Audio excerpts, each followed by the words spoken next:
అధిక మాసం special offer, less expense more savings. Mukunda జ్యువెలరీలో గ్రాండ్ డీల్.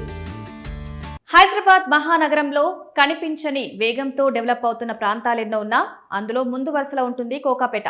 హైదరాబాద్ మహానగరం మొత్తంలో అత్యంత ఖరీదైన భవనాలు మాత్రమే కాదు, భూములకు విపరీతమైన వేగంతో విలువ పెరుగుతున్న ప్రాంతం ఏదైనా ఉందంటే అది కోకాపేట అవుతుంది.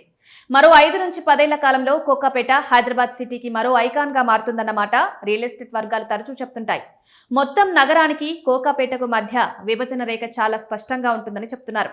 అక్కడ వస్తున్న హైరేజ్ భవనాలు మాత్రమే కాదు, భారీ ఎత్తున వస్తున్న ప్రాజెక్టులతో నగరంలోని అత్యంత విలాసవంతమైన ఖరీదైన ప్రాంతంగా మారటమే కాదు, హైదరాబాద్ మొత్తంలో మరెక్కడా ఉండని రీతిలో అత్యంత సంపన్న కమ్యూనిటీ ఒకటి అక్కడ ఏర్పడుతుందన్న మాట బలంగా వినిపిస్తోంది.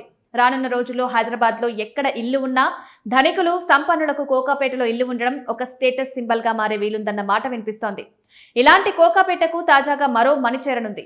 అత్యంత ప్రతిష్టాత్మక ప్రాజెక్టుగా చెప్తున్న Hyderabad Mumbai high speed rail project DPR కు ఆమోదం లభించడం ఒక ఎత్తైతే, అందులో భాగంగా కోకాపేటలో హైస్పీడ్ రైల్వే స్టేషన్ ఏర్పాటు చేస్తారని చెప్తున్నారు. అదే జరిగితే ఇప్పటి వరకు కోకాపేటకు దగ్గరగా ఉండే విమానాశ్రయం మాత్రమే కాదు, అత్యంత దగ్గరగా హైస్పీడ్ రైల్వే స్టేషన్ అందుబాటులోకి వచ్చే వీలుంది. గతంలో హైదరాబాద్ టు పూణే వరకు మాత్రమే హైస్పీడ్ రైల్ ప్రాజెక్టును ప్రకటించడం తెలిసిందే. కేంద్ర ప్రభుత్వం ఇటీవల బడ్జెట్లో Hyderabad to Bengaluru, Hyderabad to Chennai, Hyderabad to Pune high speed rail project చేపడతామని ప్రకటించడం తెలిసిందే. ఇందులో భాగంగా తెలంగాణ పరిధిలో వికారాబాద్, కోకాపేట్, శంషాబాద్లలో హైస్పీడ్ రైల్వే స్టేషన్ల ఏర్పాటు ఉంటుందని చెప్తున్నారు. కోకాపేటలో హైస్పీడ్ ట్రైన్ల నిర్వహణతో పాటు కోచ్ షెడ్ కూడా ఏర్పాటు చేస్తారన్న మాట వినిపిస్తోంది. అదే జరిగితే కోకాపేట్ డెవలప్మెంట్ స్పీడ్ మరో రేంజ్లోకి వెళ్తుందని చెప్పక తప్పదు.